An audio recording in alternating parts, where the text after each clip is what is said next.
दोस्तों और युवाओं, हम लोगों ने जब 5 साल पहले इस सरकार को बहुमत दिया था तो एक बड़ा वादा सरकार ने छात्रों से और युवाओं से किया था कि 2 करोड़ रोज़गार हर एक साल में छात्रों और युवाओं को दिया जाएगा। लेकिन अब आज के दौर में जब 5 साल बीत चुका है और सरकार फिर से चुनाव में जा रहा है तो हम इस चीज़ को देखते हैं, ना तो 2 करोड़ नौकरियां छात्रों को और युवाओं को मिला, बल्कि उसके साथ साथ जो भी एग्जिस्टिंग नौकरी था वो सारा ख़त्म हो गया।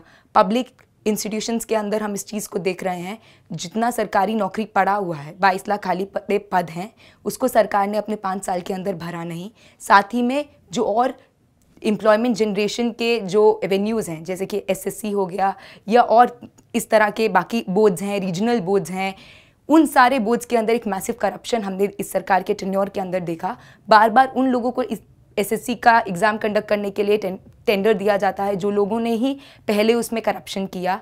ये सारी चीज़ें हमारे सामने लगभग आई हैं। यूपीएससी के अंदर ज़बरदस्त सीट कट पिछले 5 साल के अंदर हुआ, और भी इस तरह के जो एम्प्लॉयमेंट जनरेशन के हमारे पास बोर्ड्स थे उसमें एक ज़बरदस्त सीट कट हुआ।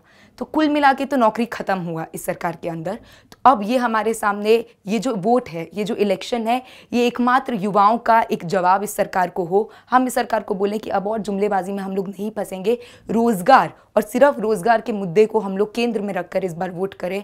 किसी भी तौर से हम लोग ये जो चुनाव का शोर है, उस शोर में अपना जो मूलभूत हमारा एक रोज़गार का जो सवाल है वो हमारा कहीं छूट ना जाए, इसका ध्यान रखिए। वोट करने जाइए तो रोज़गार के सवाल पे जो सरकार गारंटी करे कि 22 लाख खाली पड़े पद को भरेगा, उसको वोट करिए। जो इस चीज़ का गारंटी करे कि युवाओं को एक डिग्निफाइड एम्प्लॉयमेंट मिलेगा और पकौड़ा तलना या पान की दुकान खोलने ना उनके लिए रोज़गार का पैमाना नहीं होगा, उनको वोट करिए। शुक्रिया।